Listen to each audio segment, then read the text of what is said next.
అందరికీ వందనాలండి. ఈరోజు ఆదివారం అనగా ఉదయకాల సమయంలో చిన్నపిల్లలకి పరిచయం జరుగుతుంది, అంటే సండే స్కూల్.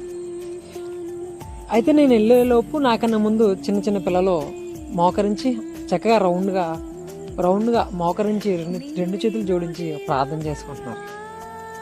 అయితే వాళ్ళని చూసి నేను ఎంతగానో సంతోషించాను, ఎందుకంటే నాకన్నా ముందు వచ్చి చక్కగా ప్రార్థన చేసుకుంటున్నారు. దేని నిమిత్తం ప్రార్థన చేస్తున్నారంటే ఈరోజు ఆదివారం, అంటే యూత్ సండే నిమిత్తం ప్రార్థన చేసుకుంటున్నారు.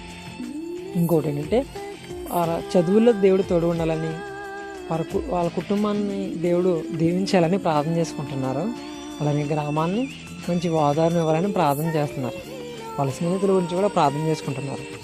వీళ్ళని చూసి నాకు ఎంతగానో సంతోషం కలిగింది. అయితే వీళ్ళ కోసం నేను ఒక చక్కనైనటువంటి బైబిల్లో ఒక చిన్న స్టోరీ చెప్పడం జరిగిందండి. అయితే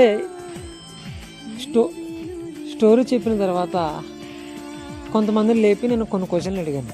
చక్కగా చిన్నపిల్లలు, అంటే కొంతమంది ఎప్పుడు చెప్పలేని వాళ్ళు కూడా ఈరోజు చెప్పడం జరిగింది. దాని మీద నేను ఎంతగానో సంతోషపడుతున్నాను. చక్కగా చెప్పారు, మీరు కూడా చూడటం